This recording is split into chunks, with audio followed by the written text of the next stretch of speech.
30 years ago, everything changed. The sky split open, and an endless horde of monsters poured into our world. People called it the Rush. To fight back, humanity had to find a way to adapt. Everyone obtained magical or physical jobs, starting a new age where strength was redefined. We managed to drive the monsters back, but a different kind of problem took root. A rigid class divide formed. If you were lucky enough to get a magic-based job, you were part of the ruling elite. The mages became the rulers of this new society. Everyone else was pushed down, relegated to the status of mere commoners. Any job that didn't involve magic was treated like trash, discarded by a world that only valued mana. A hand grips a simple hilt. Even in this magic-obsessed era, the belief in the sword hasn't died out completely. Imori Tatsuma believes the age of the sword will shine again. He's lived this life long enough to know the struggle firsthand. Tatsuma wasn't born here. He was sent from Earth into this strange, divided world. He's what they call a job changer. 3 years ago, a pair of kind-hearted commoners found him. They were poor, but they took him in and raised him as their own. Foster father hands over a simple, worn sword. It's all they can afford, and he's apologetic that it's not something more impressive.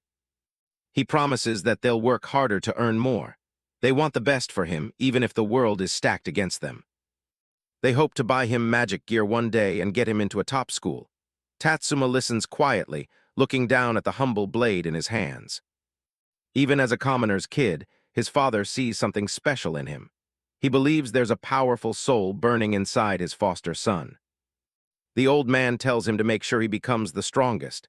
Tatsuma's expression remains calm, but the message hits home. The world might have changed with the coming of magic, but people's nature hasn't. The elitism is as strong as ever. Nobles look down on everything, convinced that power is something you're simply born with. They believe bloodlines decide your worth. They use their status to trample on the weak, never understanding what true strength looks like. To them, anyone without mana is invisible. Tatsuma knows that bloodlines and talent aren't everything. True power comes from something deeper than just a rank. He looks at the worn-down, ugly sword. To anyone else, it's just a piece of scrap metal. But when his father put it in his hands, Tatsuma realized the weight of the expectations behind it. It represents the work and love of the people who raised him. It's an undying flame, a soul that no amount of magic can ever wash away. That's the kind of power he's aiming for. He's never blamed his parents for their situation. He knows how hard they've worked to give him a chance in this world. Tatsuma puts a reassuring hand on his father's shoulder. To him, this one sword is more than enough to achieve his goals. He smiles, telling them they've already given him the most precious thing in the world. He doesn't need expensive gear or fancy titles. With his family by his side, he's ready to take on whatever the job change ceremony throws at him. He's determined to reach the top. He vows to make sure they never have to suffer again. He'll carry their hopes and turn them into his strength. "I'll become the strongest, just like you're hopping." The promise is carved in his mind. He envisions a throne of swords, flanked by dragons. It's a bold vision for a commoner, but one he fully intends to realize. The city is bustling on the day of the ceremony. People are gathering, eager to see the next generation of hunters and mages. The academy official calls out the next name. "Commoner Imori Tatsuma." The crowd shifts as the boy makes his way forward. He stands before the magical pillar. The official beckons him to begin the process that will decide his future.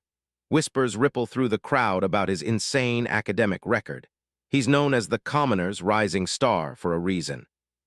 He scored perfect S ranks in swordsmanship and academics. Even as a jobless novice, his physical stats were off the charts. But not everyone is impressed. The noble rival mocks him, calling a commoner genius nothing more than gutter trash dreaming. The aristocrats believe that without mana, he's bound to pull a useless job. They're just waiting for him to fail so they can laugh. The rival shouts for him to get lost, claiming trash like him doesn't belong anywhere near the nobles. The hostility is blatant. They dismiss swords as ancient history. Clinging to such junk will only keep him in the mud forever, at least according to them. Even a high-rank job wouldn't change their minds. They think commoners are incapable of being chosen ones. A muscular student with his hangers-on tells him to stop dreaming. In their eyes, a commoner is a commoner for life. Tatsuma walks up to the pillar, ignoring the jeers. The energy from the device starts to swirl around him as he prepares to make contact. He reaches out a hand. The moment of truth has arrived, and the results will shock everyone in the academy. The energy from the pillar explodes in a blinding flash. A notification panel flickers to life, displaying a result that leaves the entire hall in stunned silence. The screen reads, D-rank Swordsman. It's a job at the very bottom of the social and magical hierarchy, effectively branding him as trash. A wave of murmurs washes through the crowd. The other commoners look devastated, realizing that even their best and brightest couldn't break the cycle. One student yells in frustration, his voice cracking. He'd pinned all his hopes on Tatsuma, only to see them crushed by a D-rank result. The noble rival bursts out laughing, his slicked hair shaking as he mocks the commoner's failure. To him, this proves that gutter trash like Tatsuma were never chosen by fate. Tatsuma stares at the floating blue screen, his face partially obscured by his messy black hair. Despite the mockery echoing around him, he remains remarkably composed. A small, confident smirk plays on his lips. He whispers that he'd planned on using a sword from the very beginning anyway. He stands tall, unfazed by the label of D-rank. To him, this isn't a dead end. It's just the starting line for the road to becoming the strongest. He looks directly into the camera with a determined gaze.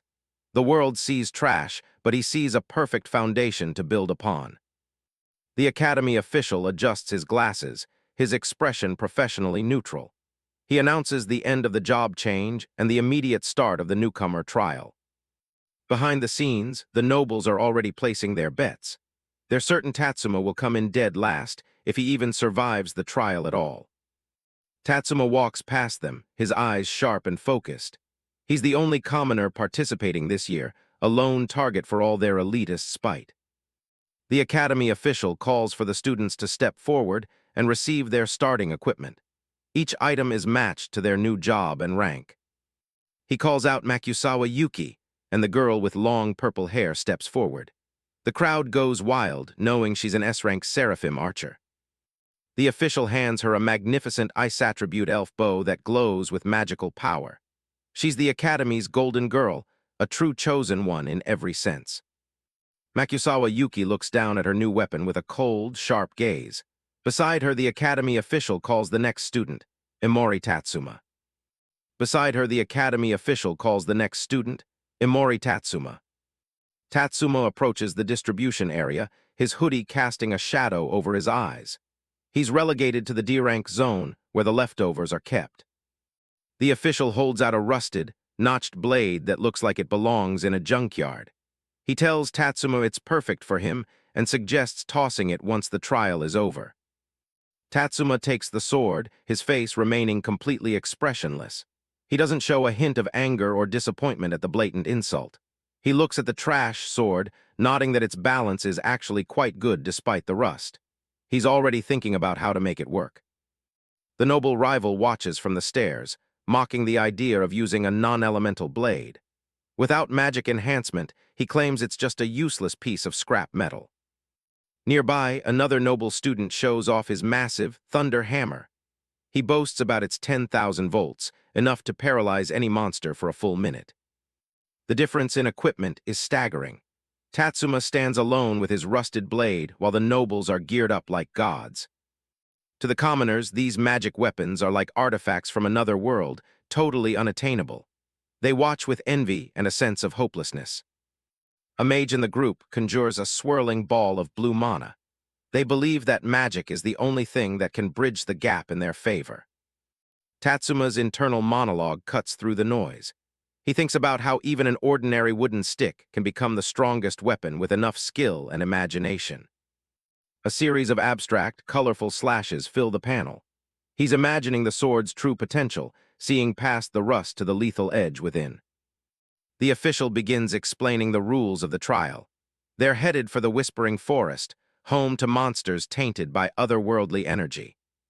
He assures them they're only low-level level 1 or 2 creatures. As long as they stay focused, they should be in no real danger. The students board a transport, the interior lined with simple seats and overhead bars.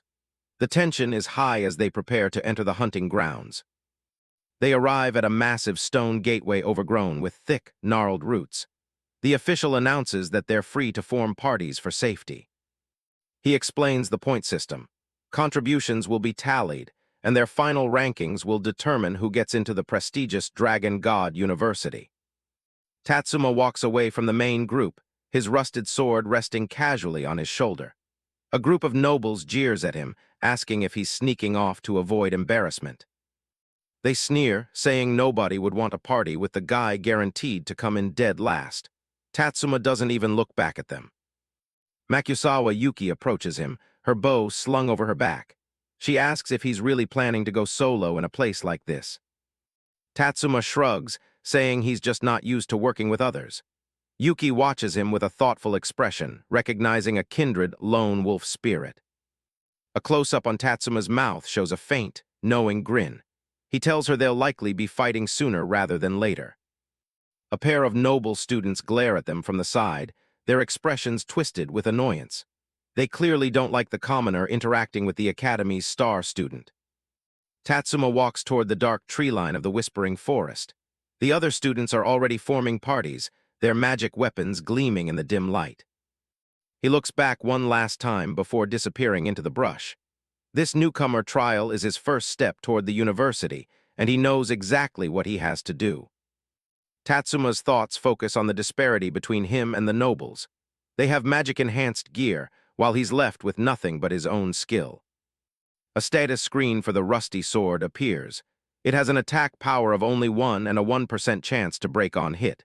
To anyone else, it's a death sentence. To him, it's just a tool. Sawayuki watches from the sidelines as Imori Tatsuma prepares to enter the trial, wondering where his misplaced confidence comes from. She sees him as a lone commoner charging into danger with nothing but a rusted hunk of metal. Imori walks toward the swirling purple gateway of the Whispering Forest, his hand resting casually on the hilt of his blade. To the onlookers, he's a man whose job is considered both the hardest to master and the most worthless. Sawayuki remains skeptical, her arms crossed as she reflects on the harsh reality of their world. In a society ruled by magic, she believes physical types have no path to survival, let alone success. She glances back at the crowd, her eyes cold and analytical. To her, Imori is just another loser stuck at the bottom, desperately dreaming of turning his life around. Imori is well aware of the condescending gazes following him. He knows that his low rank is all they see when they look at him, but he doesn't let it shake his resolve. A surge of purple energy swirls around him as he enters the forest. He vows to inherit the commoner's soul, become the strongest, and restore the lost honor of sword-based jobs. Deep in the woods, the trial is already in full swing. Magic weapons, arms enhanced with intricate circuits powered by mana, are the standard for those who can afford them. These artifacts are far superior to the plain iron swords or wooden shields used by commoners. They are tools of the elite, designed to overwhelm monsters with raw magical power. The true strength of these weapons lies in the magic field imbued within them. They allow the user to bypass the need for physical mastery. With a single swing, these weapons can unleash spells of terrifying, destructive power. It's a shortcut to strength that can simply be bought with money, requiring no real technique. Ven, a muscular student with purple hair, swings his massive hammer with a roar. Blue lightning crackles along the weapon's head, illuminating the dark forest. He obliterates a group of level 2 wolves in an instant, the electrical discharge frying them where they stand. He laughs, dismissing them as mere trash mobs. Ven brags about his busted gear to his teammates, clearly reveling in his perceived superiority. He holds his hammer high, the weapon still smoking from the discharge. The robed student with glasses looks on, acknowledging Ven's strength. He notes that expensive, high-rank weapons really do make all the difference in a beginner dungeon. Ven explains that his old man had his B-rank weapon custom-made by a national-level blacksmith. He claims he can one-shot level 3 monsters with ease. The blonde teammate, armed with 2 daggers, confidently declares that they are the strongest party in the trial. They believe their high-rank gear guarantees them the top spots in the rankings. The blonde student stops in his tracks, his eyes widening in surprise as he spots something ahead. The confident atmosphere of the party suddenly shifts to one of confusion. The robed student pushes through some bushes to see what has caused the holdup. He's left speechless by the sight before him. He grabs his head in disbelief, wondering how such a thing could even be possible. The sheer scale of the carnage is beyond anything they expected. They find a massive pile of dead wolves, their bodies stacked haphazardly in a clearing. While the forest is known to have many monsters, seeing this many killed in such a short time is staggering. The robed student exclaims that this level of slaughter is insane. They look around the clearing, searching for the crazy strong party that must have done this. The blonde teammate shades his eyes, scanning the area. He's frustrated that they didn't see anyone powerful on their way here. The robed student adjusts his glasses, suspecting a dark horse is participating in the trial. He decides to use magic detection to identify the attacker's class. His eyes glow blue as he analyzes the area, only to find no magical traces at all. He's baffled by the idea that a pure physical class could make it this deep into the forest and cause this much damage. Imori Tatsuma steps out from the shadows, telling the party to back off from his spoils. He stands alone, his presence quiet but commanding. Ven bursts into laughter at the sight of him. He mocks the idea that a commoner with a junk sword could have killed hundreds of wolves. He screams at Imori, insisting that pure physical attacks shouldn't even be able to pierce the wolves' defenses. His elitist worldview refuses to accept the possibility. Imori stares back with a calm, stoic gaze. He doesn't bother arguing with the noble's logic, knowing the results speak for themselves. The blonde teammate agrees with Ven, insisting the corpses were obviously wiped out by a strong magic user. He accuses Imori of just happening to pass by afterward to claim credit. The robed student examines a wound on one of the wolves, detecting a faint trace of wind element. He identifies it as a fourth-tier magic spell, Wind Cutter. He sneers at Imori, asking if he's really claiming he cast a high-level Wind Cutter spell with that rust bucket of a sword. To him, the idea is preposterous. Imori calmly corrects him, stating that it wasn't actually Wind Cutter. He doesn't look at the robed student as he speaks, his focus elsewhere. He explains that he simply swung his sword fast enough that the resulting air pressure sliced the monsters as a side effect. It's a feat of pure physical speed. Ven and his party react with utter derision, asking if Imori thinks they're idiots. They can't fathom a sword swing creating such a powerful effect without magic. Ven yells that no commoner swordsman could ever pull off such a feat. His face is twisted with rage at what he perceives as a blatant lie from someone beneath him. Imori offers a small, knowing smile. He realizes that their limited, common sense is what prevents them from understanding the true depth of his ability. Suddenly, another level 2 wolf leaps from the shadows, its target being Ven. The noble student is too busy mocking Imori to notice the danger closing in on him. The robed teammate screams a warning for Ven to watch out, his face pale with fear. The wolf is mid-lunge, its claws reaching for Ven's unprotected back. Ven starts to turn, his eyes widening as he realizes the threat. The beast's jaws are just inches away from his neck. In a flash of light, the wolf is sliced clean in half. It happens so quickly that Ven barely has time to register the attack, let alone the kill. The two halves of the wolf crash to the ground in a spray of purple blood. Ven stands frozen, his hammer clutched tightly in his hands as he stares at the corpse. Ven looks over at Imori, who is standing perfectly still with his sword already sheathed. He realizes he never even saw Imori move. It was as if a blade had appeared from thin air. Ven is in a cold sweat, his face twisting as he tries to rationalize how Imori killed the monster. He desperately insists to his teammates that it was just a fluke and that the wolf must have run into the blade by accident. Imori remains silent as his thoughts drift back to his father's words about the history of their world. He recalls the Rush, an event after which monsters began to develop incredibly high resistance to physical damage. A vision of the past shows a massive, red-skinned demon completely unfazed by a warrior's physical strikes. No matter how much a melee fighter swung, the system would simply register their damage as 0, making them obsolete. The disparity led to a society where casters and healers openly mocked physical jobs as worthless. Swordsmen and warriors were relegated to the bottom of the social hierarchy, viewed as total trash by those with magical power. Emori stands tall amidst a swirling aura of blue and black energy. He knows the world's perception of his job, but he also knows that his own power doesn't follow the established rules. A status screen flickers into existence, detailing his secret strength, the talent Sword Synchro. The description reveals that his heart is one with his sword, allowing his attacks to bypass all known defenses. This passive ability is the ultimate counter to the era of magic, as it nullifies all enemy buffs and resistances. Emori is shown as a silhouette of light, a force of nature that deals damage according to pure physical law. Emori unleashes a powerful strike, his body a blur of motion against an explosive background. He knows that with this talent, even a king-class monster with insane defense is vulnerable. If it has an HP bar, he can take it down. Back in the present, Emori turns to leave the clearing, his expression indifferent. Behind him, Ven and his party are no longer just shocked. Their expressions have turned hostile as they prepare to stop him. Ven shouts for him to hold it right there, his hand tightening around the handle of his hammer.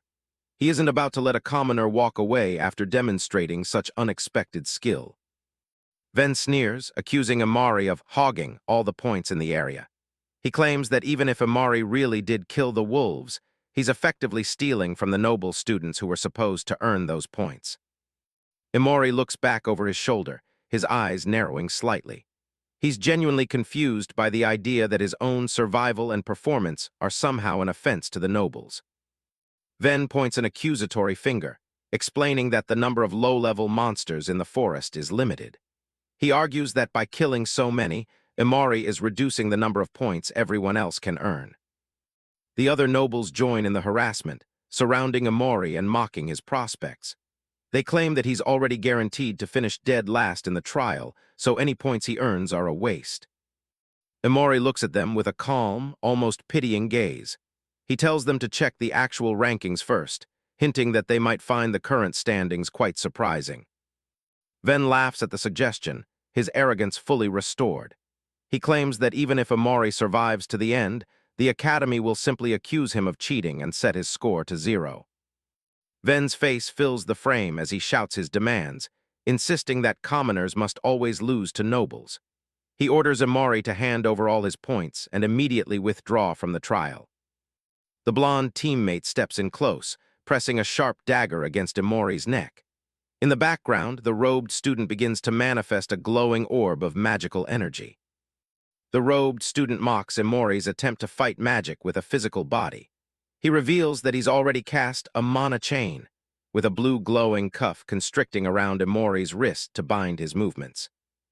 The three nobles stand in a triangle formation around Emori, silhouetted against the glowing blue light of the forest. They are confident that their superior gear and magic have completely neutralized the lone swordsman. Despite the blade at his throat and the magic binding his arm, Emori looks at Ven with a confident smile. He acknowledges their demand, but simply states that he declines to follow their rules. The blonde student is stunned by the response, his eyes wide with shock. He can't understand why a commoner would dare to look down on them in such a desperate situation. Ven raises his massive thunder hammer, electricity crackling along its surface as he threatens Emori.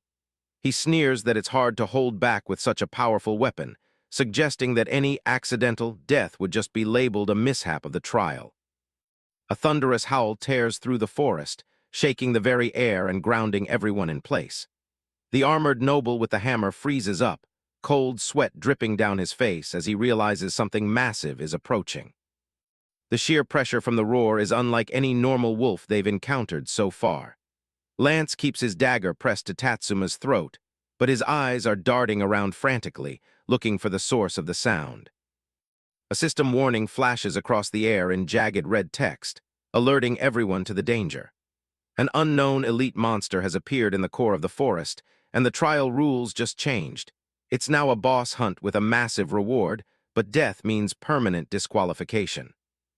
Tatsuma narrows his eyes, his gaze locking onto the shifting shadows between the trees. He isn't panicked like the others. He's just calmly waiting for the target to finally show its face. With a massive crash, the beast slams into the center of the clearing, sending dirt and blue energy flying. The armored noble can only stare in shock as the creature makes its violent entrance right in the middle of their group. Tatsuma casually points out that all their screaming and posturing probably acted like a dinner bell for the beast. The silhouette of a massive wolf looms behind them, its presence radiating a dangerous, predatory aura. The creature reveals itself as a level 5 wolf lord, a towering elite predator with glowing red eyes and rows of razor-sharp fangs.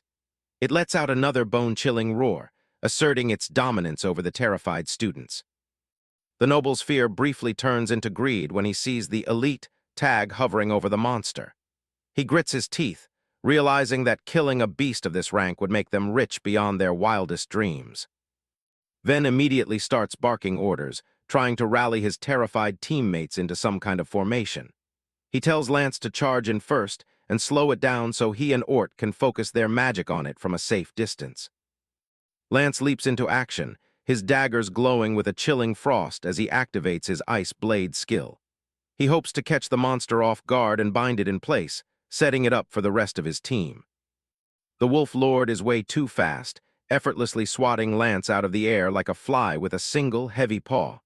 The noble is sent crashing into the distance, his magic completely failing to stop the beast's advance. A massive burst of blue energy and lightning erupts from the impact, knocking the rest of the party back. Ven and Ort are left wide open, their formation shattered before the fight even really started.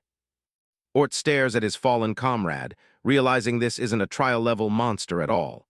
He starts to shake, convinced that staying here means certain death for everyone in the group. Tatsuma snaps at the panicked mage, telling him to stop standing around and release the mana chains immediately. He's done playing the role of a helpless prisoner while these so-called nobles lose their minds.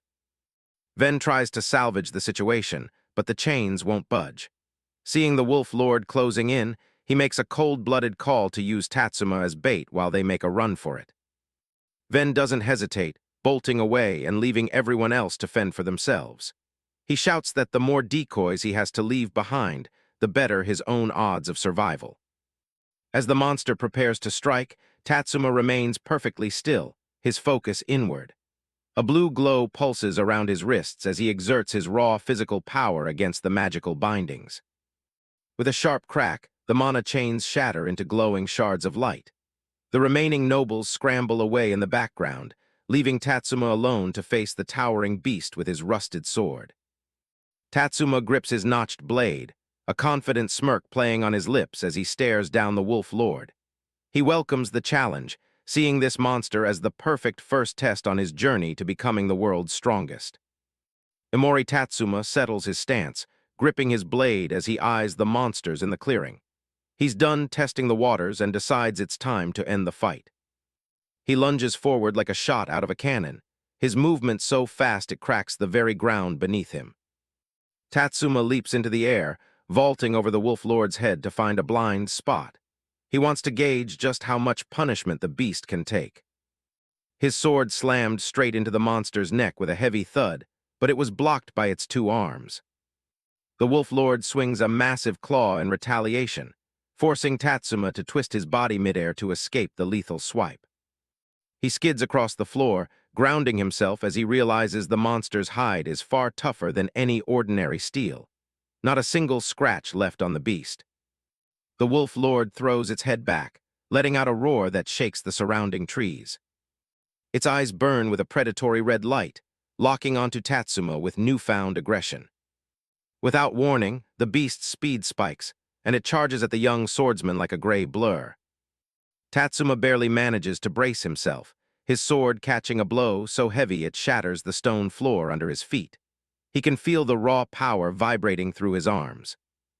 He grits his teeth, his arms shaking under the raw power of a level 5 monster's basic swing. Even a regular attack at this level is pushing him to his limit. He looks down at his blade and notices fresh chips and cracks forming along the edge. The worn-out sword is officially at its breaking point. From the shadows nearby, Ven watches the struggle, his eyes wide with shock. He can't wrap his head around how a mere commoner like Tatsuma is managing to hold back the Wolf Lord's attacks. To him, this shouldn't even be possible.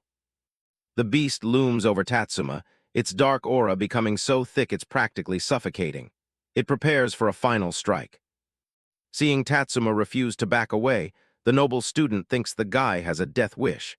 No sane person would stay in that range while outclassed. As the pressure reaches its peak, Tatsuma's focus sharpens to a razor edge. He lets his combat instincts take over, moving past the limit of conscious thought. He shifts into a perfect guard, blocking a flurry of strikes with the kind of precision that only comes from years of specialized training. He's found the state of mind he needs. He tightens his grip on the hilt, his mind going completely still. It's a dangerous game, dancing along the edge of a blade to survive. A swirl of energy begins to coalesce around him as he prepares his final move. He's determined to snatch a win from the very jaws of death. He closes his eyes for a heartbeat, centering every ounce of his will. To him, the pinnacle of swordsmanship is survival at any cost. He stares the monster down, a defiant glare in his eyes. He's not going down here, he's coming back alive no matter what. A system notification pops up, announcing that sword synchro has been activated. His spirit and his blade are now in resonance, boosting his power 100-fold. Tatsuma unleashes a horizontal slash, his sword cutting a glowing arc through the air. He lets out a roar as he pours everything into the swing. The Wolf Lord looks stunned, its eyes wide as it realizes it can't move fast enough to dodge the incoming strike. The blade slices through the beast's thick hide as if it were nothing, severing its massive arm in one clean motion. Purple blood sprays through the air. Tatsuma stands firm while the severed arm flies past him. The noble student is paralyzed, unable to believe a commoner could have this much power hidden. Tatsuma wipes a smudge from his cheek, his gaze cold and unwavering. Losing was never an option he was willing to consider. The Wolf Lord roars in pure agony, its body starting to glow with a dark, unstable energy. It's gone into berserk mode. Driven by instinct and pain, the monster lunges at him with its remaining arm, its movements becoming faster and more erratic. Tatsuma weaves through a series of rapid strikes, his movements becoming a blur of black and red as he waits for another opening. He finds a gap in the monster's defense and delivers a punishing blow directly into its torso, sending a shockwave through the creature. He backs off just enough to catch his breath, nodding that even the monster's punches are hitting with far more force in this state.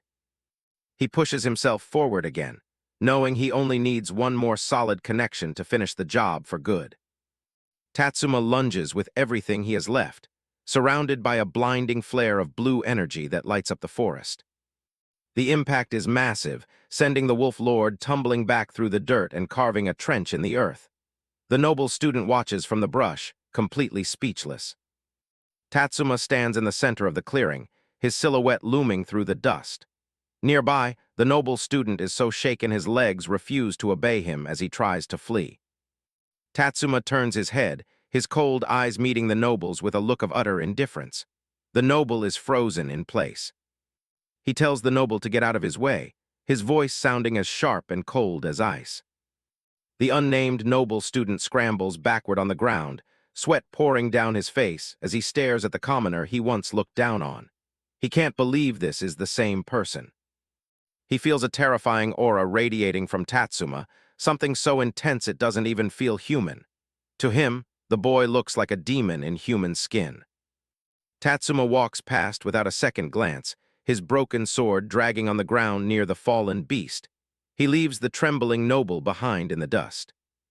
Imori Tatsuma drops from the air like a bolt of lightning, his sword held high for a final plunging strike.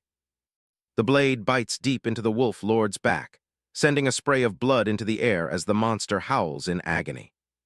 Tatsuma pins the beast to the forest floor, his own body trembling from the sheer exertion of the fight. He grits his teeth, sweat dripping from his chin as his vision starts to swim. He's pushed his physical limits way past the danger zone. The blue aura of sword synchro flickers and dies out, leaving Tatsuma physically drained and vulnerable. He's at his limit. Suddenly, the air crackles with electricity as a figure emerges from the shadows. It's the unnamed noble student, and he's not here to help. The noble student looms over him with a smug grin, acknowledging Tatsuma's talent, before declaring that his journey ends right here. Lightning surges through the noble's massive hammer, lighting up the dark forest as he prepares to strike a defenseless Tatsuma. Despite his exhaustion, Tatsuma's crimson eyes flash with a cold, piercing glare. He asks the noble if he's really brave enough to take a cheap shot without fear of a counter. The words are cut short as Tatsuma doubles over, coughing up blood from the internal strain of his own ability. The noble student laughs, admitting he's terrified of dying, which is exactly why he waited for Tatsuma to be at his weakest. He boasts that once he kills Tatsuma, the examiners will just assume the Wolf Lord was the one who finished him off. He'll be the only witness, the hero who arrived just in time to slay the beast and claim all the glory. He raises his hammer high. Tatsuma remains slumped on the ground, his head bowed as the noble's hammer begins to descend in a flash of lightning. But as the shadow of the hammer falls, Tatsuma's resolve doesn't break. He refuses to let a coward be the one to take him out. With a sudden burst of movement, he brings his sword up, meeting the electrified hammer head-on in a violent shower of sparks. The noble student snarls, telling him to stop a struggle that's clearly pointless given his condition. He puts his full weight behind the hammer, trying to crush Tatsuma into the dirt with raw electrical force. Sparks fly everywhere. A purple flare of energy erupts, but it's not coming from Tatsuma's sword this time. It's something else entirely. A massive true predator werewolf looms behind the noble student, its presence so overwhelming it stops the fight in its tracks. Tatsuma can only stare in shock. The monster's glowing red eyes and bared fangs radiate a chilling, murderous intent that seems to freeze the air in the clearing. Before either of them can react, the ground itself seems to shake as a new calamity descends upon the forest. This monster is on another level. The wounded Wolf Lord isn't done yet either, as its fur begins to glow with a violent purple energy. It's pushing past its limits. A system window warns that the monster has entered blood rage, a final limit-breaking state triggered when an elite is near death. Tatsuma realizes the beast was playing dead, luring them both into dropping their guard for one last ambush. It's a cheap trick, but it worked. He doesn't waste a second, forcing his tired muscles to move as the Wolf Lord lunges forward with renewed ferocity. Time to hit back. He knows that in this state, the monster's defense has plummeted. If he can strike during its opening, this crisis becomes his best chance. Tatsuma drives his sword into the earth, centering himself as he prepares for a final, desperate gamble.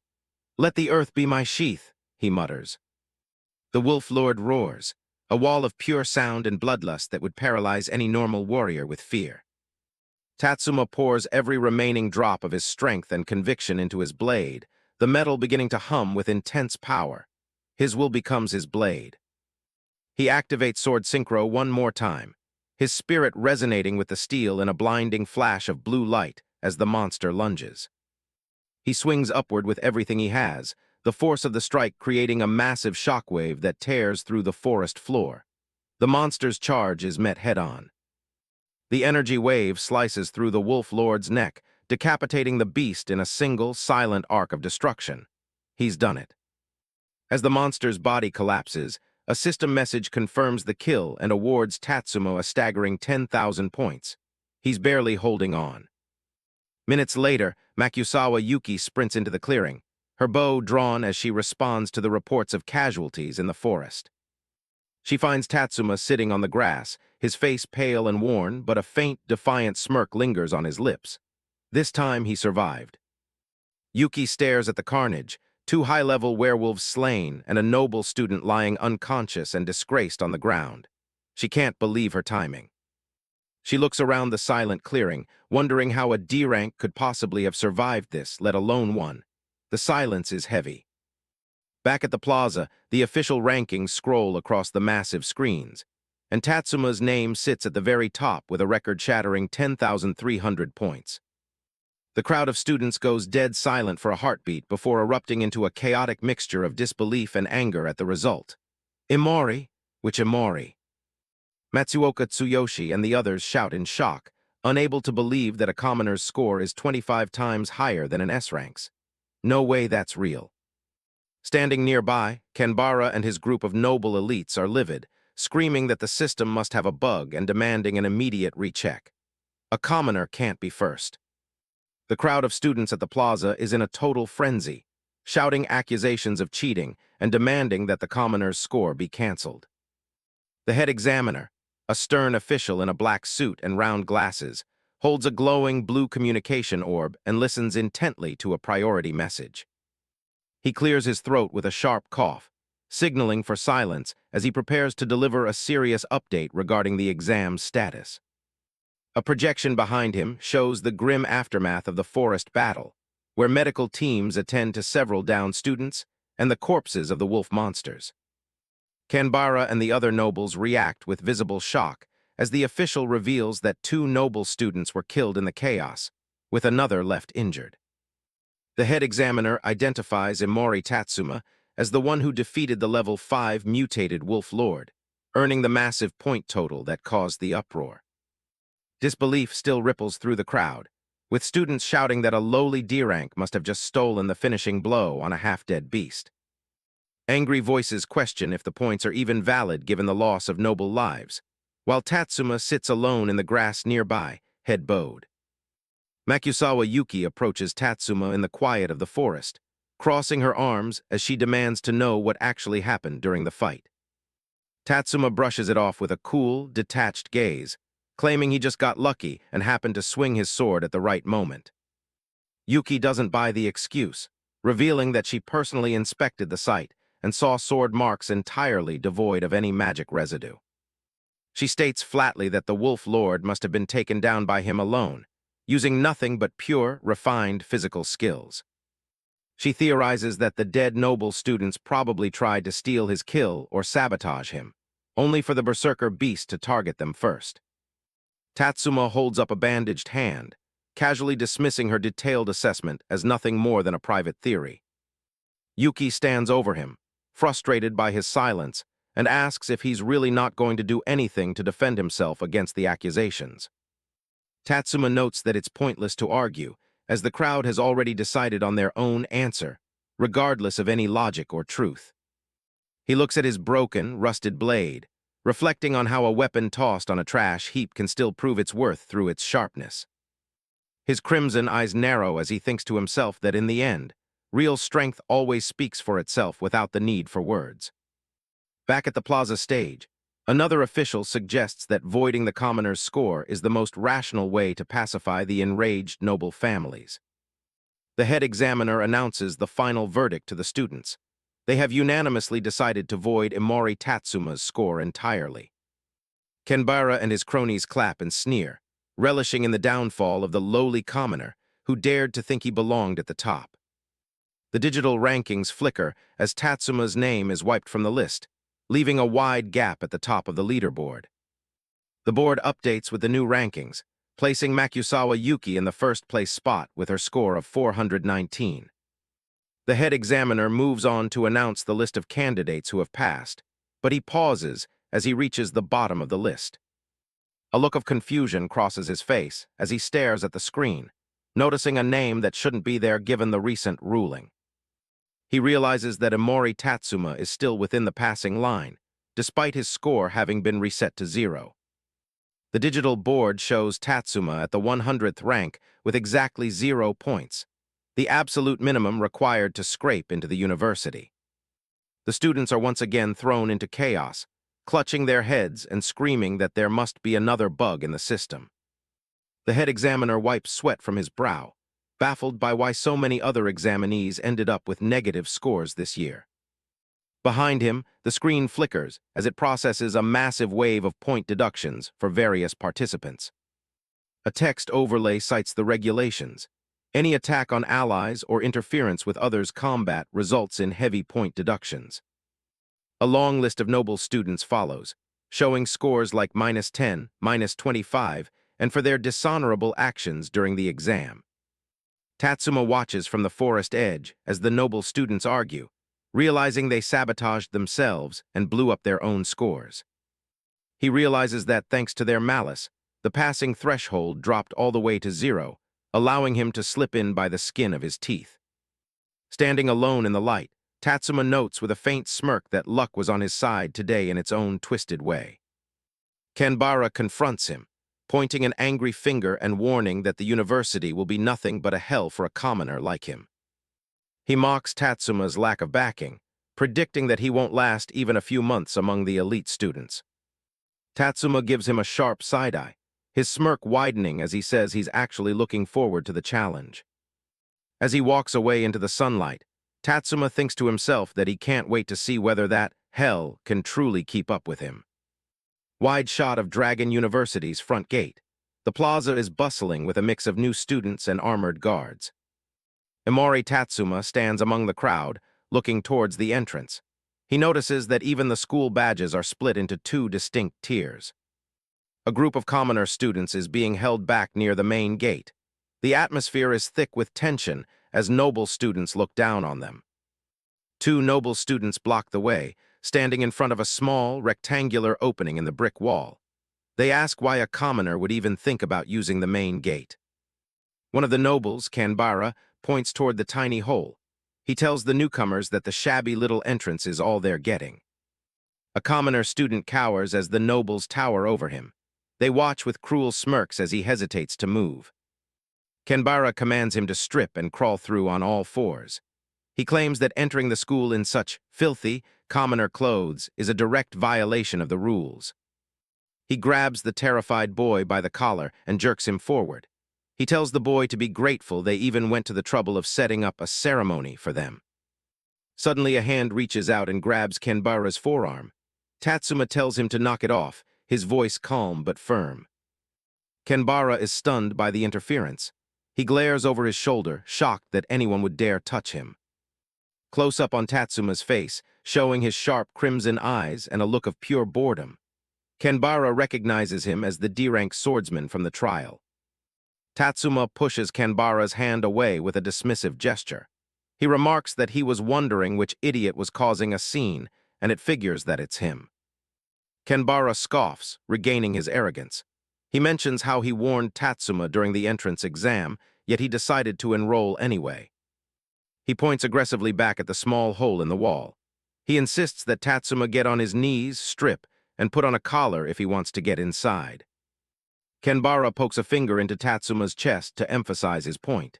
He sneers, saying that Tatsuma is no exception to the proper enrollment procedure. Tatsuma just gives him a slight, knowing smile. He states that any student who actually earned their place with real strength has every right to use the main gate. He leans back, looking at the noble group with total contempt. He calls them clowns in expensive gear with nothing on the inside, adding that the rundown gate suits them much better. Kanbara's face turns beet red as he screams in fury. He can't believe a commoner trash has the nerve to talk back to a noble like him. The other nobles step up, clenching their fists. They declare that they have the right to educate commoners with force and walk away clean. Tatsuma isn't fazed by the threat at all. He just sighs, noting how these arrogant nobles are already throwing their weight around on their very first day. He looks Kanbara straight in the eye, his expression hardening. He tells them they only bully the weak to prop up their own fragile egos. He points a finger, declaring that once they lose the backing of their families, they drop below being human. Kanbara lets out a mock laugh, though his brow is twitching with rage. He tells Tatsuma he sounds like he has a death wish. Tatsuma just motions for them to stop hesitating and come at him all at once. He looks down for a moment, his tone becoming cold and heavy. He mentions all the pain they've forced on other people. A close-up of Tatsuma's eye shows a sudden shift in his aura. The air around him seems to sharpen as he focuses. He clenches his fist, promising to pay back every bit of that pain hundreds of times over. Kanbara lunges forward, his fist glowing with a bright blue magical aura. He shouts that he's going to beat Tatsuma to death right here. Tatsuma effortlessly leans back, the magical punch whistling past his face. He doesn't even have to draw his sword to handle this. In one fluid motion, Tatsuma counters with a devastating straight punch to Kanbara's face. Blood sprays from the noble's nose as the blow connects. The sheer force of the strike sends Kanbara reeling backward, his body losing all tension.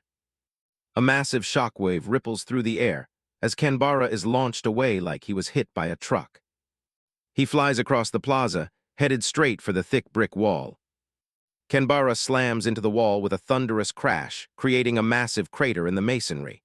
He falls to the ground, unconscious and buried in debris. Tatsuma stands there, looking completely unfazed as he lowers his fist. The noble who is backing Kanbara looks like he's about to faint from terror. The crowd of students is stunned into absolute silence. They stare at the crater, then back at the commoner who just sent a noble flying. Whispers start to ripple through the plaza. They can't believe a D-rank swordsman took out a noble with a single punch without even drawing his sword. Tatsuma doesn't wait for a reaction. He just turns around and starts walking toward the main entrance. He ignores the commoner's hole entirely and heads straight for the massive iron gates. The commoner students in the crowd start to clap, their expressions shifting from fear to admiration. Soon the whole plaza is filled with cheers for Tatsuma. They yell out compliments, impressed by the power of his single strike. Tatsuma pushes through the heavy gates of Dragon University, officially starting his new life on his own terms. Tatsuma walks away from the gates, thinking to himself. He didn't mean to cause such a scene, but he has to admit, sticking it to those nobles felt pretty good. He arrives at his dormitory and pushes the door open. Inside, a stocky student is already settled in, looking over as his new roommate enters. The large guy jumps up with a friendly grin, introducing himself as Matsuoka Tsuyoshi. He tells Tatsuma to just call him Bucko. Tatsuma introduces himself in return, and the two share a firm handshake. Bucko seems genuinely happy to finally meet his roommate. Bucko pulls Tatsuma into a rough side hug, warning him that this university is crawling with stuck-up nobles. He starts gushing about a commoner hero who stood up to them at the front gate earlier. Tatsuma forced a strained smile, realizing Bucko is talking about him. He sweats a bit, hoping his roommate doesn't put the pieces together just yet. Bucko acts out the fight, punching the air with excitement. He claims the hero took down that noble Kanbara with a single neck-snapping blow. He laughs, saying he wishes he could have seen the look on the other nobles' faces. Tatsuma just sits on his bed and tells him he's probably exaggerating. Tatsuma looks away, muttering that it was really just one hit. He thinks to himself that Kanbara was just a lot weaker than he expected. Bucko claps a hand on Tatsuma's shoulder, declaring that the mysterious guy is the perfect hero for commoners. He announces that he's going to train until he can be just like that. He stands tall and flexes, showing off his bulky frame. He's determined to protect people from bullies once he graduates. Bucko mentions he's a B-rank paladin and asks Tatsuma about his own rank. Tatsuma bluntly replies that he's just a D-rank swordsman. The news leaves Bucko speechless for a second. He's shocked that anyone could get in with a D-rank, assuming Tatsuma must have worked harder than anyone else to make the cut. Bucko gives him a thumbs up and tells him not to worry about a thing.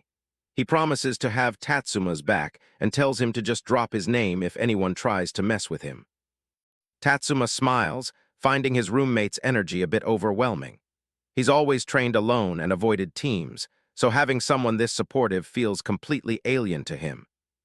He decides to let Bucko keep his misunderstanding for now.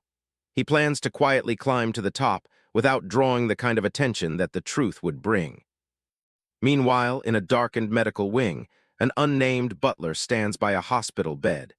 He informs his master that he will handle the situation personally. Kanbara lies in the bed with a heavy neck brace, his face twisted in a mask of pure rage.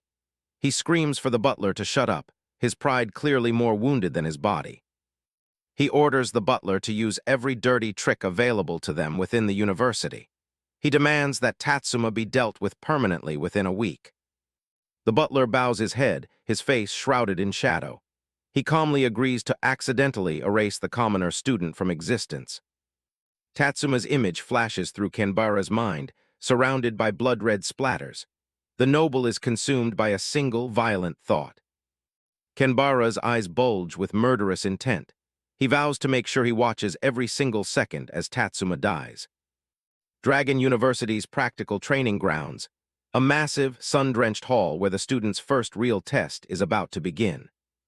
In the crowd, Matsuoka Tsuyoshi, Bucko, leans in to warn Imori Tatsuma about the instructor's reputation.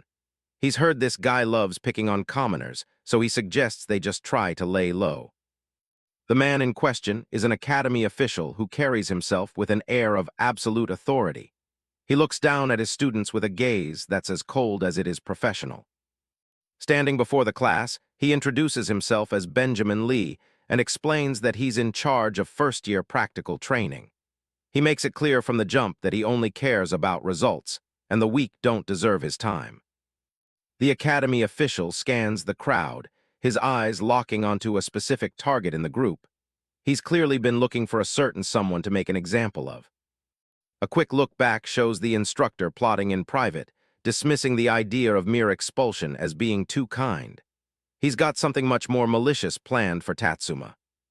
He smirks while talking on the phone, promising to repay Lord Kanbara's injuries tenfold. He's determined to make the commoner pay with his life for forgetting his place. Back in the hall, the official addresses the class, claiming the roster shows a D-rank insect who doesn't know his station. The air in the room suddenly turns hostile. The noble students nearby start laughing and whispering, looking for the person the instructor is mocking. They can't believe someone that low-ranked is even standing among them. Bucko breaks into a cold sweat, realizing that all eyes are about to turn toward his friend. He asks Tatsuma if the instructor is actually talking about him. The academy official points a finger directly at Tatsuma, shouting for the D-rank swordsman to drop out immediately. He claims that just having the boy there is an insult to him.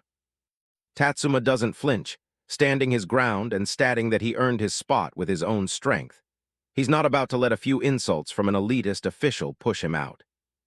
He even challenges the instructor's philosophy, curious about how this results-based system actually works.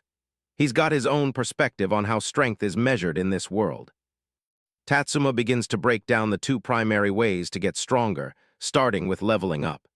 It's the one path that theoretically gives everyone an equal chance, regardless of status. As levels rise, stats increase, but the second factor is the massive bonuses tied to job rank. High-ranked jobs start with a huge advantage that only grows wider as time goes on. It's a system designed to keep the elite at the top, while commoners are left with almost zero chance to rise. The world is rigged to make sure the strong stay stronger than everyone else. The reality of their world is brutal, with more resources constantly being funneled into raising high-ranked jobs. For someone at the bottom, the odds are stacked against them from the start. But Tatsuma isn't buying into the system's lies. He knows that level and job rank aren't everything when it comes to true power. He clenches his fists, nodding the third metric that commoners can still master: technique. To him, it's the only real advantage they have left to close the gap. The academy official just scoffs at the idea, claiming a commoner's brain can't appreciate noble generosity. He warns that if Tatsuma doesn't start obeying, he might not survive the day. Tatsuma gives him a sharp, confident smile, saying that now he's actually interested. He's more than ready to put his theories to the test. He steps forward, asking the instructor to demonstrate what this results-based lesson really looks like. He's inviting the conflict rather than running from it. Infuriated by the lack of respect, the instructor snaps at him to watch his tone. He's used to everyone bowing down to his authority. Since the training dummy is supposedly broken, he decides Tatsuma will serve as the human sandbag for today's lesson. He adjusts his glasses with a sinister grin. The other noble students are thrilled at the idea of getting to beat up a commoner. They're already excited for the first day, looking forward to venting their frustrations. Bucko grabs Tatsuma's arm, begging him not to take the bait. He suggests that Tatsuma should just apologize and walk away before things get out of hand. Tatsuma just brushes him off with a smirk, admitting he actually likes the instructor's mindset. He's all for a world where you have to earn your rights with strength. Even if the outcome is bad, he believes it beats rolling over and accepting defeat. It's a core belief he's always carried with him. Bucko is left speechless as he watches his friend walk straight into the center of the arena. He's never seen anyone be so reckless in front of an official. Tatsuma walks up the stairs toward the platform, looking completely unbothered by the situation. He's ready to face whatever the instructor throws at him. The instructor watches him approach, thinking that if the boy dies here, it'll save him the trouble of dealing with him later. He's already written him off as trash. He points at Tatsuma's weapon, ordering him to put it away. He insists that a proper training dummy should stay unarmed. The official continues his insults, claiming that a swordsman without a sword is nothing more than garbage. He's trying to strip away everything Tatsuma has. Tatsuma drives his worn blade into the floor, saying he didn't want to stain his sword with their blood anyway. He's more than confident fighting without it. The noble students in the crowd start shouting and volunteering, eager to take their shot. They're practically begging the instructor to let them at the commoner. The official picks 3 of them out of the crowd and tells them to go all at once. He's not even pretending this is going to be a fair fight. Bucko and the others are stunned that the instructor is actually forcing a 3-on-1 fight.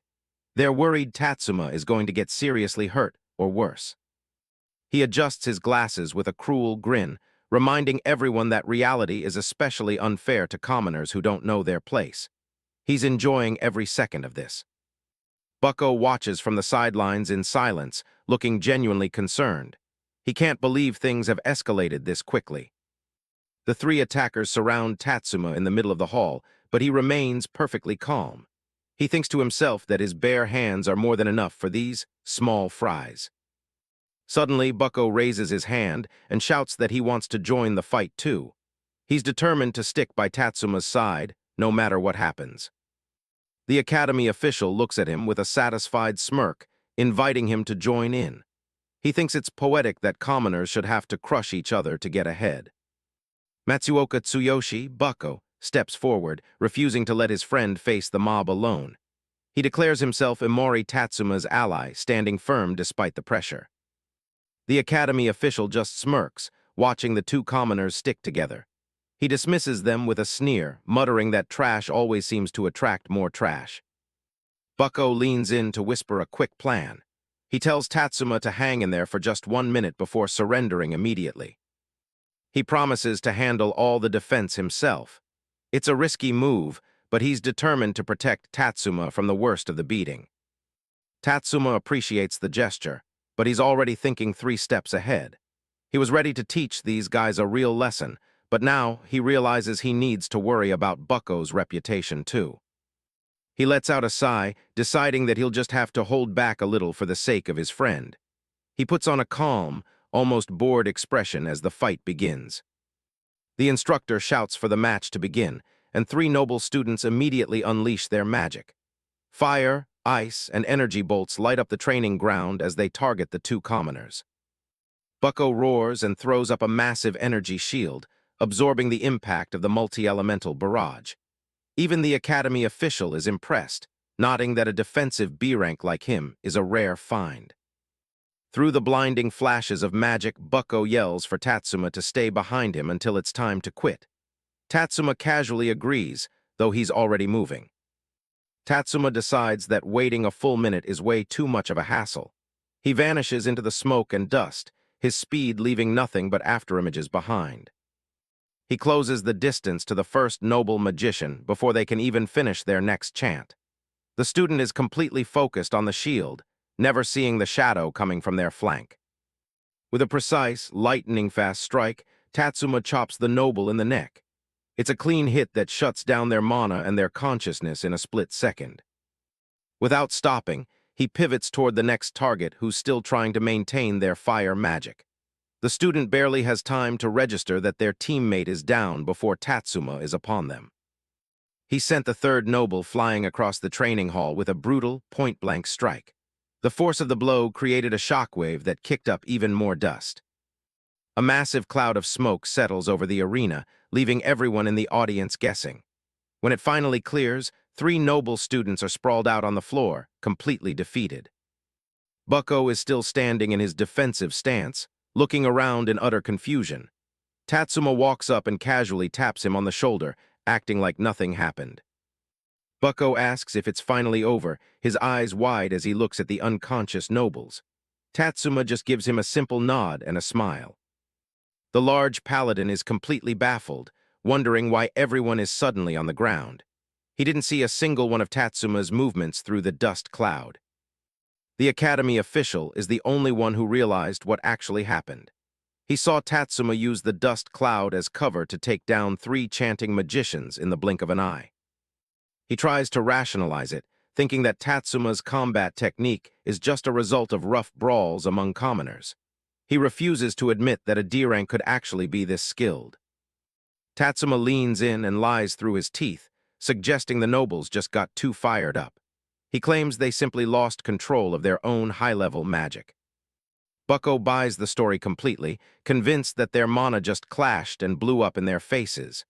He's relieved that it was just unstable magic, rather than a real massacre. The instructor officially ends the lesson, ordering the 3 fallen nobles to be taken to the infirmary.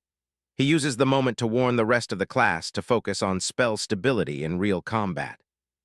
The other students whisper among themselves, convinced that Tatsuma just had a massive stroke of luck.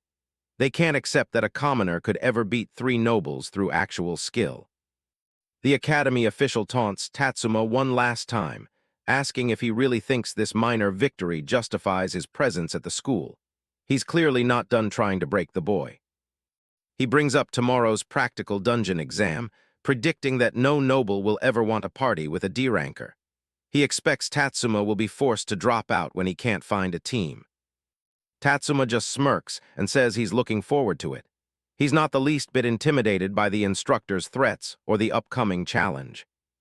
He asks the sensei if his performance today met those precious results-based standards. It's a bold jab that clearly hits a nerve. The next day, the students gather at the seasoned dungeon test site. It's a massive outdoor facility where their first real trial is set to take place. The Academy official uses a megaphone to announce the stakes: clear a normal difficulty dungeon or face immediate expulsion. The tension in the air is thick as he lays out the rules. He introduces a new rule designed to isolate commoners. Every party must have at least 3 members and must include at least 1 noble. He claims it's to prevent fatal accidents, but everyone knows the real reason. It's a blatant attempt to ensure that commoners who nobles consider dead weight can't even take the test. It's the ultimate gatekeeping move by the Academy elite. Bucko rushes over to Tatsuma, excited because he thinks he's already found 2 nobles willing to join their team. He's hopeful that they've already cleared the hardest hurdle. Tatsuma follows him, though he looks a bit skeptical. He watches as 2 noble students approach with arrogant expressions on their faces. Bucko proudly introduces his roommate and sword pro, but the nobles' expressions immediately sour. They recognize the name and the reputation that's been attached to it. One of the nobles laughs in their faces, calling Tatsuma a famous team killer. They've clearly heard some twisted version of the entrance exam events. He repeats the rumor that Tatsuma killed 3 nobles during the exam and flat-out refuses to party with someone like that. They turn their backs on the 2 commoners without a second thought. Bucko and Tatsuma are left standing alone as the nobles walk away. The large paladin is left speechless, shocked by the blatant hostility. Tatsuma realizes that someone has been busy spreading nasty rumors about him. He knows there's a 99% chance the instructor is behind the smear campaign. He looks up to see the Academy official watching from a balcony, a smug grin on his face. The official is using the Academy's own rules to get rid of Tatsuma without ever getting his hands dirty. Bucko tries to defend his friend, telling the nobles it was all just an accident. But Tatsuma just tells him it's fine, knowing that words won't change their biased minds. The nobles tell Bucko they're still willing to party with him, but only because a B-rank paladin is worth keeping around. They have no interest in trash like Tatsuma. Matsuoka Tsuyoshi, Bucko, shifts uncomfortably as a group of nobles corners them, his usual confident demeanor wavering.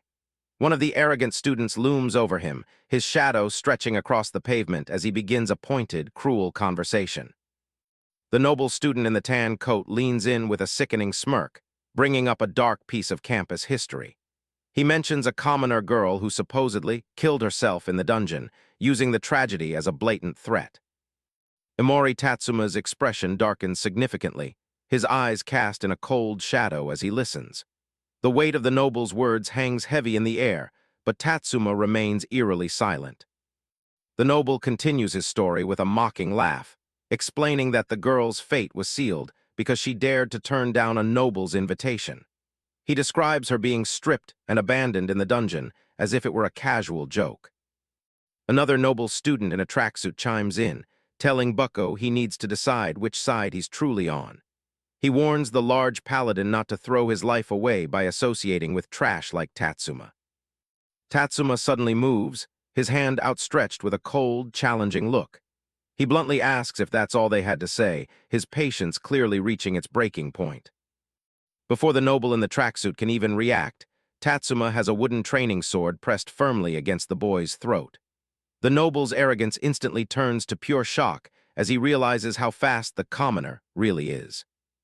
Tatsuma's eyes glow with a predatory crimson light as a dark aura begins to swirl around him. He mocks the idea of being scared of punishment, reminding them that a team killer like him doesn't play by their civilized rules. The noble in the tan coat roars in anger and swings a heavy brick directly at Tatsuma's head. Tatsuma doesn't even bother to dodge, standing his ground as the projectile flies toward him. The brick shatters into dozens of pieces against Tatsuma's head with a sickening crack, yet he doesn't move an inch. The noble screams at him not to get cocky, his face twisted in a mixture of rage and burgeoning fear. Tatsuma stands perfectly still, head bowed and hidden by his messy black hair. The noble in the tan coat freezes, his bravado crumbling as he realizes his full-strength strike didn't leave so much as a scratch. Bucko shouts out in a panic, terrified that his friend has been seriously injured by the sneak attack. He rushes toward Tatsuma, his eyes wide as he asks if he's okay. Tatsuma slowly looks up, a terrifyingly calm smile spreading across his face. He notes that the rules only banned offensive magic, which means physical violence is technically fair game. He stares down the nobles with an intensity that seems to suck the air right out of the room. He's realized that the school's own loopholes have just given him permission to retaliate. The noble in the tracksuit begins to tremble, stumbling backward as he looks into Tatsuma's heartless eyes.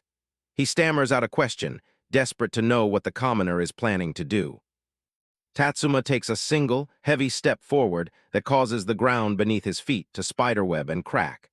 The sheer pressure of his physical presence is enough to make the air vibrate.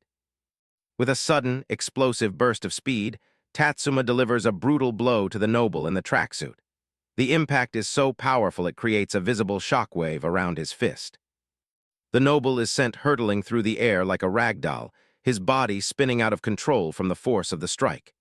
He crashes into a distant wall, the impact echoing through the training grounds. The noble slams into the stone wall with enough force to shatter the tiles, letting out a pained cry before sliding to the floor. The rest of the students watch in stunned, horrified silence. Another noble student in a blue suit screams in fury, unable to believe a commoner would dare to lay hands on them. He ignores the warnings and prepares to unleash a fire spell, his hand glowing with dangerous orange light. Tatsuma is there before the noble can even release the mana, his hand clamping down on the boy's wrist like a steel vice. The noble's face contorts in sudden, sharp fear as he realizes his magic has been countered. With a sickening, audible snap, Tatsuma breaks the noble's wrist, forcing him to scream in agony. He doesn't show a hint of mercy, his expression remaining as cold and hard as stone. Tatsuma follows up with a devastating kick to the noble's side, the force of the blow folding the boy in half. The student is sent skidding across the pavement, completely incapacitated. The noble collapses in a heap, coughing and gasping for air as his vision fades. Tatsuma's physical strength is clearly on an entirely different level than anyone expected from a D rank.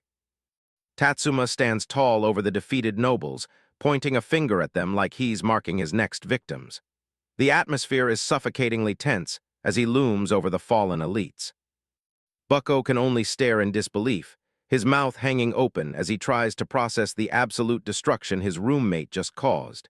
He finally managed to stammer out Tatsuma's name. The noble in the tan coat cowers against a wall as Tatsuma approaches him with a drawn sword. He tries to hide behind his father's status, screaming for the commoner to stay away. Tatsuma simply stares him down and tells him he doesn't care about his family or his title. He looks ready to end the conflict right then and there, regardless of the consequences. Bucko suddenly grabs Tatsuma by the shoulder, desperately trying to stop the situation from escalating any further. He warns him that messing with noble factions will only lead to a complete disaster. Tatsuma finally stops and lowers his weapon, his predatory aura beginning to recede. He offers a hollow apology, stating that he'll take full responsibility for what's already happened.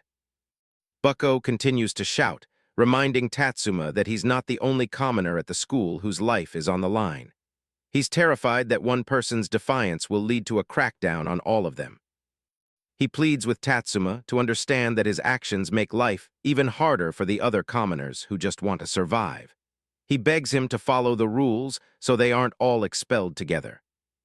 Tatsuma lets out a long, weary sigh and closes his eyes, the weight of his friend's words finally sinking in. He simply mutters that he gets it, his posture losing its aggressive edge. Tatsuma turns his back on the group and begins to walk away, dragging his training sword behind him. He realizes that after this outburst, he's become a social pariah that no one will ever want to team up with. He looks back at Bucko one last time, telling him to keep his distance whenever they're in public. He wants to ensure that his own bad reputation doesn't drag his only friend down with him. Tatsuma walks into a crowd of silhouetted students, his figure becoming isolated even among the masses. He accepts that he's really better off being alone if it means protecting others.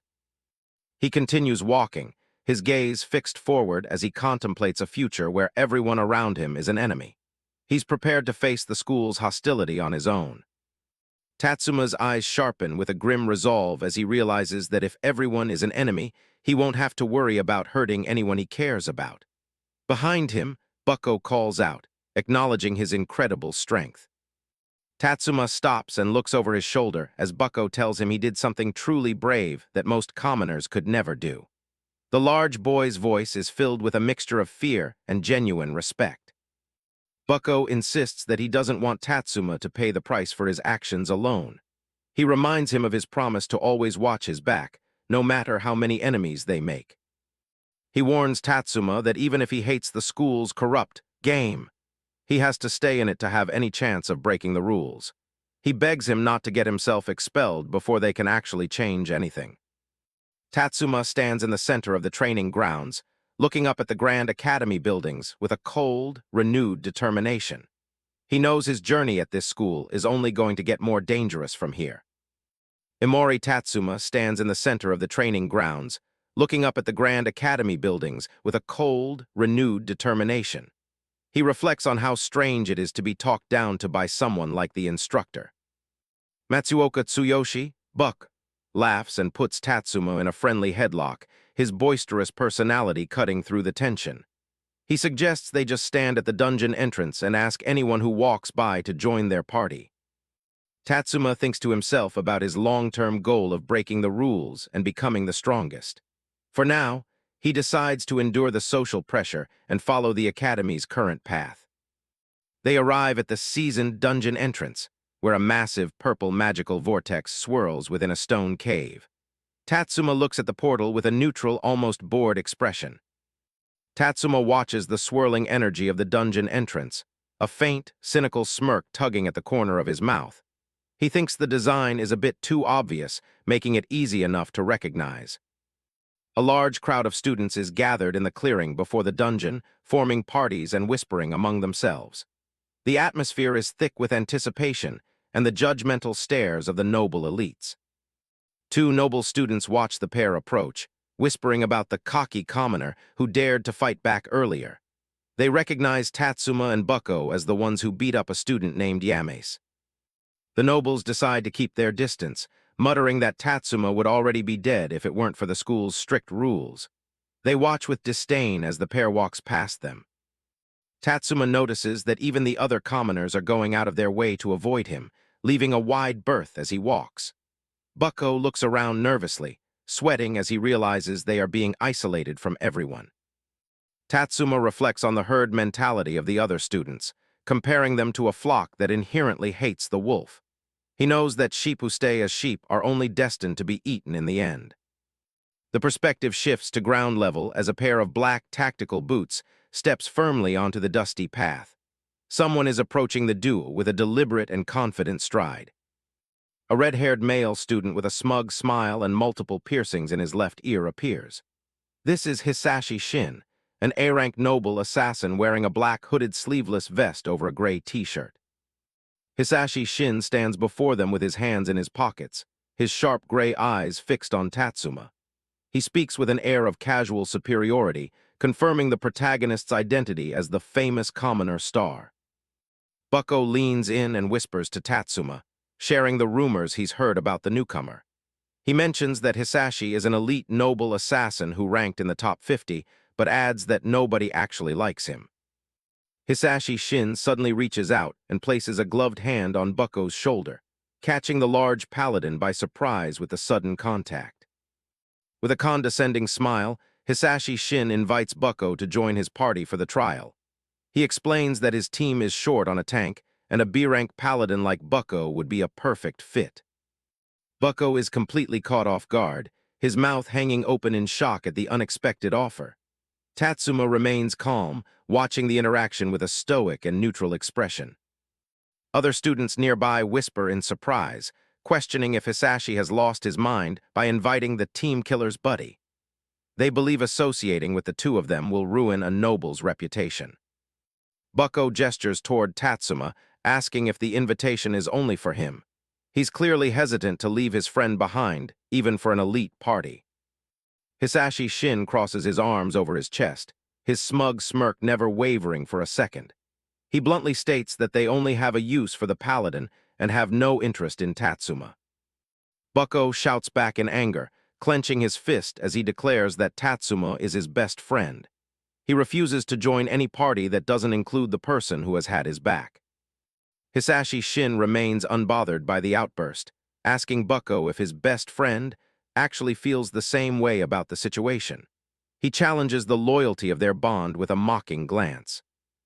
Tatsuma looks over his shoulder at Bucko, a small, genuine smile finally breaking his stoic mask. He encourages his friend to go, telling him it's a good opportunity that he shouldn't waste.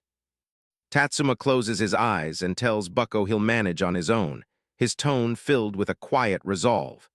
He reminds him that their previous party fell apart because of him anyway, so it's better this way. Bucko watches Tatsuma, wondering if his friend is really okay with the risk of expulsion. Tatsuma just keeps a steady hand on his shoulder, seemingly unfazed by the pressure. Tatsuma glances to the side, his expression unreadable as he processes the situation. Hisashi Shin steps up and asks if Tatsuma is going to beg for a spot himself. He mocks the idea of him trying to claim he's the better pick for the party. Tatsuma gives him a sharp look and shrugs. He makes it clear that he'd rather see his friend get the chance he deserves. Tatsuma's gaze narrows as he calls out Hisashi's suspicious timing. He notes that the noble showed up exactly when they were about to be disqualified. Hisashi scratches his head with a nervous grin, admitting that the swordsman doesn't miss a single detail. He sighs and decides to come clean, revealing that he's got special intel on the upcoming dungeon. He explains that the area is packed with magic resistance, which puts all the magic-heavy nobles at a massive disadvantage. Because of that, the physical-type commoners are the ones who actually have the edge. He needs someone who can dish out high physical damage.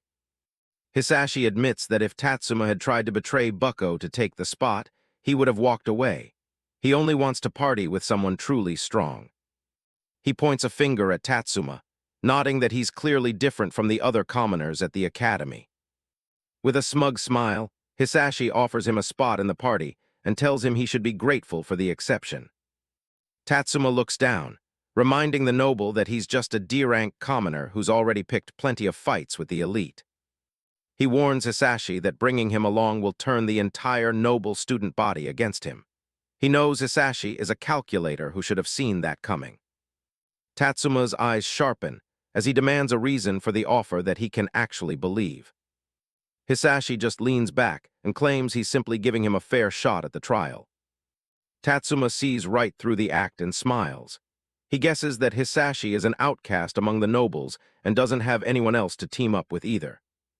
He points out that the rule requiring nobles to team with commoners has a hidden meaning. The truth is, The magic specialist nobles literally cannot clear this dungeon without a physical attacker to back them up. The rule only exists to protect the nobles from getting slaughtered when their magic fails. Tatsuma leans in close, whispering that Hisashi is so disliked by his own peers that not a single noble is willing to take him. He glances over at the few remaining commoners, nodding that Hisashi is completely out of options. Hisashi's smug mask cracks as he frantically tries to get Tatsuma to shut up.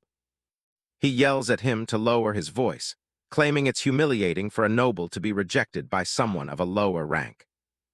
Hisashi leans in close and whispers for Tatsuma to just say yes and treat it as a favor.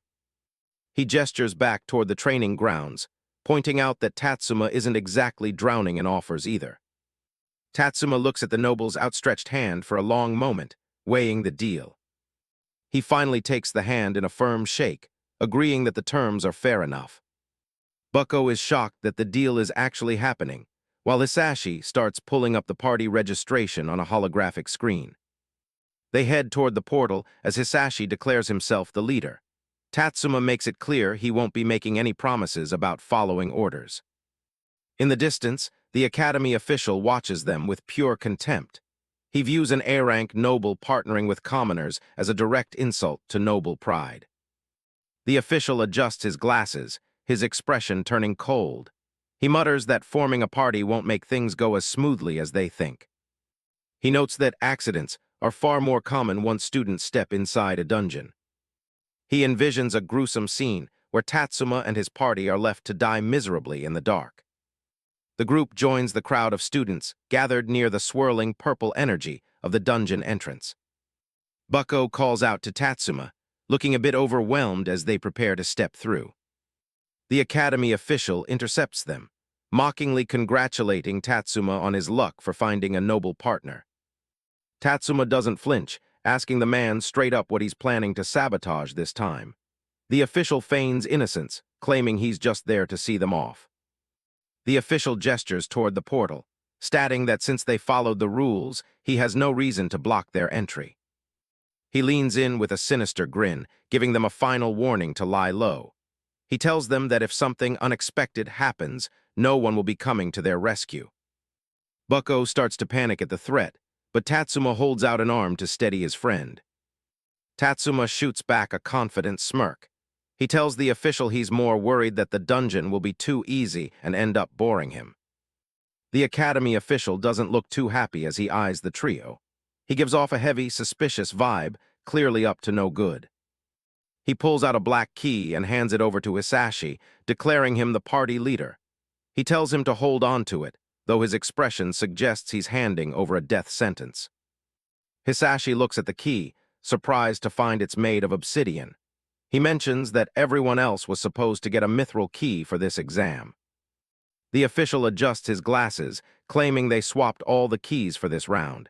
He asks Hisashi if he's too scared to use it, but the noble just brushes the challenge off. A sinister grin spreads across the official's face as the group walks away. He knows exactly what that key does. It opens the cursed dungeon, a place far beyond anything a first year should face. He watches them go, confident that Tatsuma and his little group will disappear for good. To him, they're just thrill-seekers walking into an early grave. The party stands before a massive, swirling purple portal that marks the entrance. Hisashi points the way, ordering them to move out and begin the trial. They step into a dark, eerie cavern where massive stone coffins hang from the ceiling by heavy chains. Hisashi takes charge immediately, announcing that he'll be the one deciding their formation. He assigns Bucko to shield duty while planning to attack from the rear himself. He starts to give Tatsuma an order, but the swordsman is already drifting away. Tatsuma wanders off on his own, much to Hisashi's annoyance. The noble yells at him to stay back, warning him that this seasoned dungeon is no playground. Bucko doesn't wait for a second command, slamming his hands down to activate a massive golden glowing shield. He rushes toward Tatsuma, shouting for him to get behind his cover. Behind them, Hisashi is fuming, demanding that his teammates actually listen to their leader for once. Suddenly, the ground gives way with a sharp crack, sending Bucko stumbling. He realizes too late that he stepped right into trouble. Tatsuma's face tenses as a cold sweat breaks out on his brow. He realizes they've just walked right into a trap. From the shadows above, a massive swarm of purple spiders descends from the ceiling. Skittering legs fill the air as they begin to surround the party. Bucko cowers behind his shield, completely paralyzed by the sight of the monsters. He admits he can't stand anything with more than 4 legs, especially not a whole army of them. Hisashi doesn't waste time, enchanting his blades with fire magic. He shouts for the others to get back if they can't fight, leaping into the fray himself. A massive explosion of flames lights up the cavern, incinerating everything in its path. Hisashi is confident, knowing spiders are naturally weak to fire. Standing amidst the burning webs, Hisashi scoffs at the commoner behavior of being scared of a few bugs. He looks over to see Tatsuma standing perfectly still, while Bucko is still curled up on the ground. To his shock, Tatsuma just walks right past one of the giant spiders, and the monster doesn't even react to him. Hisashi can't believe what he's seeing. The spiders are swarming everywhere, but they're completely ignoring Tatsuma. He wonders what exactly is going on. He realizes that pit spiders track their prey by sensing mana, which means they should be aiming for the strongest target first. Tatsuma hasn't used a single spell, so his mana pool should be at its peak. Yet the spiders look confused, unable to find him even though he's standing right there. A wild thought crosses Hisashi's mind. He begins to suspect that Tatsuma has no mana at all. Tatsuma had made a choice long ago to sacrifice every drop of magical talent. He vowed to never rely on spells, walking the path of a pure physical fighter. A system screen confirms his hidden talent, Manaless. His mana is permanently stuck at 0, and his skills now draw directly from his vitality. By giving up magic entirely, Tatsuma found a way to grow stronger through physical training alone. If he masters the physical path, he can surpass everyone. Hisashi is floored. In this world, someone without mana shouldn't even be able to change jobs. He realizes he has no idea what kind of monster he's actually teamed up with. He snaps back to reality and grabs Bucko, telling the big guy to get a grip on himself. Bucko shakes off the terror and stands his ground, promising to protect Tatsuma no matter what. Tatsuma just gives a small, knowing smile behind him. The spiders retreat into the shadows, leaving the group alone in the torchlit cavern. Bucko looks around, confused as to why the monsters just left them alone. Tatsuma notes that they clearly had no intention of attacking from the start. Hisashi wonders if they were even hostile at all, questioning what the point of that encounter was. Tatsuma looks up, his expression hardening as he realizes the truth. He suspects the spiders weren't the threat, they were just a trigger for something much worse. High above, a massive sarcophagus wrapped in glowing chains begins to descend, radiating a terrifying purple aura. The stone box slams into the ground, shattering into pieces and shaking the entire cave. Dust and purple energy explode outward. A towering skeletal warrior emerges from the smoke, wielding a massive rusted blade. The system identifies it as a level 5 cursed elite, defies. Hisashi's face turns pale as he recognizes the boss, a hidden monster that only spawns by chance. They're in serious trouble. He realizes that the obsidian key from Benjamin Lee was a direct setup. It wasn't just commoners the man was aiming for. He was trying to take out a noble like Hisashi too. Bucko asks if the thing is strong, and Hisashi tells him it's not even in the same league as a normal level 5 monster. The skeletal boss glares at them with glowing blue eyes, its aura choking the air. Hisashi knows that even a full party of level 7s would struggle to stay on their toes against it. Hisashi Shin looks at his small team, 3 level 3s on their very first dungeon run with 0 teamwork. He realizes they've essentially been handed a one-way ticket to hell, cursing their absolute lack of luck. Defies stands tall, its skeletal frame wreathed in flickering purple flames. It levels its massive, rusted blade at them, its hollow voice declaring that all intruders must die. Hisashi Shin yells at the group to scatter and run, sweat beading on his forehead, as the boss looms over them.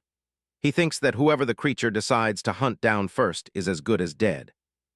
The party immediately breaks formation, with Imori Tatsuma and Hisashi Shin sprinting across the uneven stone ground, to avoid an immediate confrontation. While the others are gripped by the urgency of escape, a predatory smirk spreads across Imori Tatsuma's face. He considers the elite boss the perfect opponent, exactly what he needs to push past his limits and grow stronger.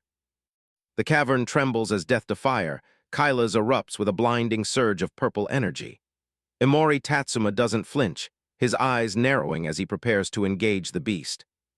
Instead of fleeing, Imori Tatsuma charges directly into the heart of the boss's aura with his sword drawn. He looks toward the monster with a defiant grin, ready to settle the fight right then and there.